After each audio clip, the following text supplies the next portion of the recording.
السلام عليكم، ازيكم؟ عاملين ايه؟ يا رب كلكم تكونوا بخير. اللهم صل وسلم وبارك على سيدنا محمد. جيت لكم بقى بتاني طاقية يا جماعة. دي الطاقية الحادقة اللي انا قلت لكم عليها الفيديو اللي فات.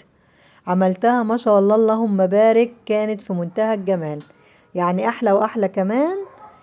تحفة.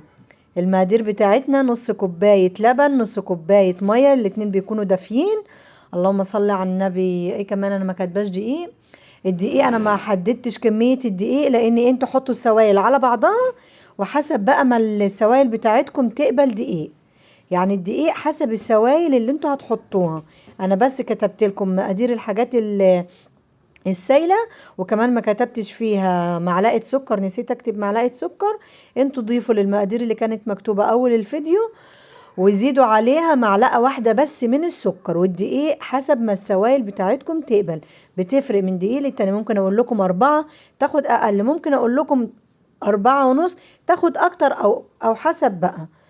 فخلوا الدقيق كده ايه، بالبركة، سموا الله كده واشتغلوا بالبركة زي ما انا بشتغل، وربنا يحسن ما بين ايديكم، والحاجة هتطلع ما شاء الله زي الفل.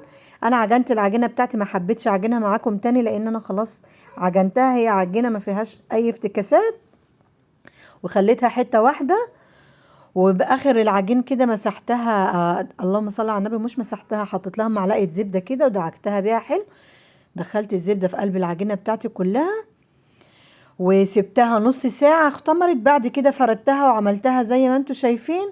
وهنا كنت حطيتها في القالب بتاعي واستنيت عليها كمان نص ساعة على بال ما اختمرت وتضاعف حجمها زي ما انتوا شايفين كده. يعني انا كده خمرتها مرتين، مرة اول العجينة ومرة التانية لما سبتها في القالب وسبتها ايه برضو ايه تتخمر نص ساعة لغاية اما تضاعف حجمها كده. وهنا رشيتها برشة حبة البركة، اللهم صل على النبي، وحبة سمسم، كانت ريحتها وطعمها ما شاء الله اللهم بارك في منتهى الجمال.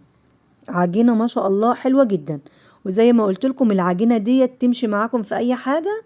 يعني انا بأمر الله احتمال كبير اعمل بيها عيش فينو، لان العجينة حلوة، واحنا اصلا ما ولادي ما بياكلوش العيش الفينو كتير، عشان كده ما عملتوش. بس انا حابة اجرب بيها العيش الفينو، هيبقى جميل جدا برضو بنفس الطريقة، لان العجينة ما شاء الله عاملة زي الملبن كده في ايدك.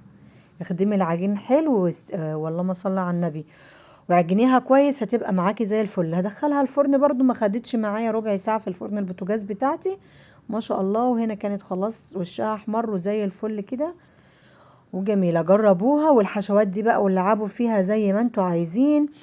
يعني احشوها جبنة، انا حشيتها جبنة براميلي، عايزين تحشوها جبن مشكلة مفيش مشكلة، عايزين تحطوا فيها لانشون مفيش مشكلة.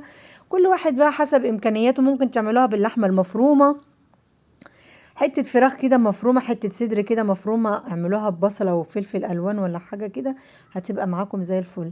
هنا كانت ما شاء الله طالعة تحفة، حمراء تحت وفوق وجميلة، ولا لزقت في القالب بتاعي ولا اي حاجة.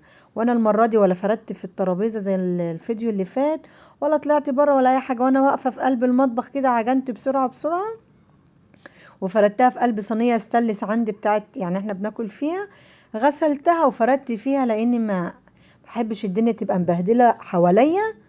وانا بطبيعتي لما بعمل معجنات لولادي ولبيتي بعملها في قلب الصينية الكبيرة دي، بفرد فيها وبعمل، ولو انا بحشي ولا حاجة وبدخل الفرن على طول. فانا اتعاملت اكني بتعامل من غير تصوير من غير اي حاجة. شايفين العجينة ما شاء الله اللهم بارك، تحفة تحفة تحفة بجد. حتة عجينة ملهاش حل، والنتيجة بتاعتها ما شاء الله هايلة. ومعلقة السمنة البلدي اللي انت بتحطيها دي في قلب العجينة بتودي العجينة في حتة تانية. يعني بصوا هنا سخنة، تعالوا اتفرجوا عليها بقى لما تبرد دي هتبقى عاملة ازاي. ما شاء الله جميلة جميلة جميلة. انا نفسي كل حبايبي اللي بيتفرجوا على الفيديوهات بتاعتي يشوفوها. عارفة اللي بيتفرج عليا مش كتير، بس في منهم ناس كتير تعز عليا. فبجد بحب اوي لما اعمل حاجة حلوة، حبكم تجربوها يا جماعة. تنسوش بقى تدعوا لي دعوة حلوة كده من قلبكم.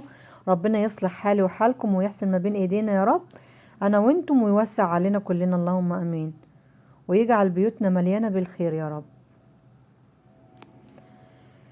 يلا واشوفكم في فيديوهات تانية على خير بأمر الله. سلام عليكم.